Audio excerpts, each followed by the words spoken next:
Whose opinion matters? Is it yours? Is it your dad's? Is it your mum's? Is it your family's? Is it your friends? We'll be finding out today why we should be viewing whose opinion actually matters in terms of importance. As you'll notice, a lot of these videos intertwine. A lot of the topics are very similar with just different points being added here and there. But overall, this should help develop your mindset into becoming a better you, a better version of you, and hopefully making you feel more happy and creating happiness and therefore living a fulfilling life, right? If you're my age, 22 or younger, you've grown up with a new age, the social media age, right? We've grown up with this whole new wave of smartphones, social media, like I mentioned, and the ease of access to the internet and all this plethora of information has made it very hard to look away from all these distractions, right? With this comes opinions. Opinions on what you wear, what you eat, what you look like, how you smell. All of these different opinions from random people now come into effect more than ever used to do. You know, rewind 15 years ago, 10 years ago, social media was it's just started. I mean, Twitter, Facebook, all that sort of stuff, slowly getting created and slowly developing. Compared to now, nowhere near the developments that have actually occurred were back then, right? And back then it was something new, something fresh. People were still understanding how it works. And now we see people who completely rely on social media and rely on their happiness, their whole emotional attachment is on these phones, on these apps. And so when you, for example, Instagram, you upload a photo, how many likes did I get? You know, did this person like it? You know, blah, blah, blah. Did they like what I'm wearing? All these things are unfortunately in our heads. And now we can't look away from this opinion of someone else. You know, it could even be a random person. Someone, for example, someone downvotes this video. Someone's giving it a negative view. Do I care? Personally, no. You know, that I've gone past that stage, but I'm trying to help people get out of that view of caring what everyone else thinks. And as you can tell, most people's opinions won't actually matter on what you're doing. If you wake up every day and you're checking your phone like most people, you're looking on Instagram or Twitter and someone keeps sending you messages, right? A negative message today. How's that going to make you feel? If someone, imagine you waking up from bed and your family member saying, "Oh, you smell. Oh, you look terrible today. Oh, what are you doing?" So just negative comments every single day you wake up. There's no different from when you open your phone and you see, he's just called me ugly, you know, or she just said I don't look good, like something like that every single day, right? Obviously, it's going to make you feel bad. Obviously, so why do we have this attachment to these people? It could be complete random on the internet. You know, luckily there is the option of blocking. If you have these negative or see all this negative vibes and energy, block it, get rid of it. You don't need it. My point I'm trying to make is you don't need social media to define who you are. You are you by your actions, not by other people's opinions, right? What you do today and throughout the day completely defines who you are. And you should be strong willed enough to not let anyone's opinion deter you away from who you are, right? Obviously, you're going to strive to be a good person, hopefully. And through that comes good actions, right? You're spreading positivity, you're doing good things. You're affecting people's lives positively. You're not spreading hate.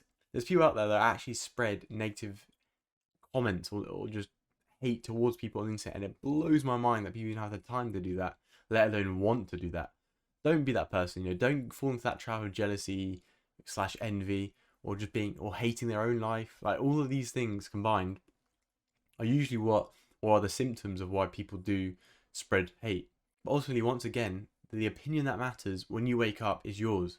If I woke up and mum said I don't look good today, yeah, of course I'd be like, right, what's happening? But the point I'm trying to make is that I know deep down I'm looking good today because I'm confident in myself. I won't let someone else's opinion affect me as much. As much as I love my mum, and obviously her opinion is much more valued than others, right? There's a tier system. I value a family member's opinion much more than someone off the street, right? But there comes a point where it has to start from you, it has to start from within. Your opinion about yourself, about what you're doing today, should matter. You should be confident in what you're doing. You should be happy with what you're doing. You shouldn't be second thinking it. You shouldn't be thinking, well, if I do this, will this person like me? Or if I don't do that, will this other person not like me? Who cares? You know, people look at you through your actions, right? Everyone's thinking about everyone, right? Obviously, some people analyze or people watch, as they say, more than others, but everyone's always doing it in their head. But those thoughts will never come to fruition for most people. Here's an example. If you're on a bit of public transport and you fall over, right? Embarrassing, I know, embarrassing. And everyone sees, everyone's like, some people are laughing, blah, blah, blah. What really is good about this situation is it gives you a choice. Right. The choices are, do you laugh off and make a joke about it and spread this positivity from a negative situation on your behalf? Or do you act all hissy fitty about it and get all locked away? The obvious answer and the tougher answer is the first one, right? That's your opportunity, that's your choice. You have a choice in those moments where everyone has just seen an embarrassing moment for you, but you can laugh off, you can make a joke about it, you can actually create this negative experience and blossom it into a positive one and affect everyone positively. And guess what? Cool, they may go home, all these people I've watched may go home, tell their friends, family what happens on the bus, train, plane. But ultimately, guess what happens? The next day it's forgotten. No one cares. They're on to something new. The point is, people's opinions change so much and they don't solidify who you are because they are so rapidly changing that. Don't let it define you. Don't let these random people's opinions, literally random, you might not ever see again. Don't let them define you. Don't let them control your whole life and how you are and who you are. Don't let them restrict who you are because you're not living a fulfilling life, because you're not living your life. You're not living you as you. And that's important. That's really important to understand, and I'll repeat it. You're not living your life as you. You're living it as other people's opinions. Don't do that. Don't waste your time. You will regret it.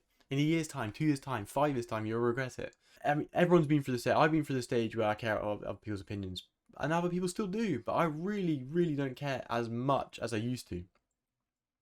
And I think that's allowed me to grow so much as a person and experience so many more things. So many more positive things. Because this opens a door to not caring. I don't care what they think. I don't care how they think or why they think what I'm doing. I'm doing this action right now because I want to. Because it's me. I'm wanting to do this. I'm not letting anyone else's opinions sway me. And this confidence is contagious as well. I'm coming across as confident. Wow, he doesn't care. He actually shows a bit of confidence. He has a bit of character to him. Cool. But once again, these opinions fluctuate so much and are rapidly changing. Don't ever get attached to them too much. Don't ever get attached to them. Yes, I also understand friends' opinions, like I said, family opinions matter more highly, I'd say. And of course, if you're doing some negative actions or negative behavior in your life, and their opinions on that are telling you to stop or change it, listen. There's obviously, like I said, there's always going to be little finicky bits where this doesn't apply to. If you're chain smoking, if you're ruining your life in some way, you have a gambling addiction of sorts. Listen to what your peers and your family are telling you around you that are supporting you, your circle. Listen to what they're saying because they're going to try and help you. If they're not helping you, then they shouldn't be in your circle. Simple as. No ifs, no buts. You want to surround yourself with people whose opinions are always trying to help you if you are in times of need, right? But through your day-to-day life, don't let the random person on the bus control what you're doing. Don't let the random person walking on the street control what you wear or how you look or how you smile. Who cares? You shouldn't care. That's the point. You shouldn't care. Because if you do care, you're wasting time. You're wasting your life. Hopefully that has given you a bit of insight into my thinking on other people's opinions and giving you that boost to just go and do what you want to do. Go do it. No one's stopping you but yourself. Quote by Dr. Steve Maraboli: "Your opinion is not my reality."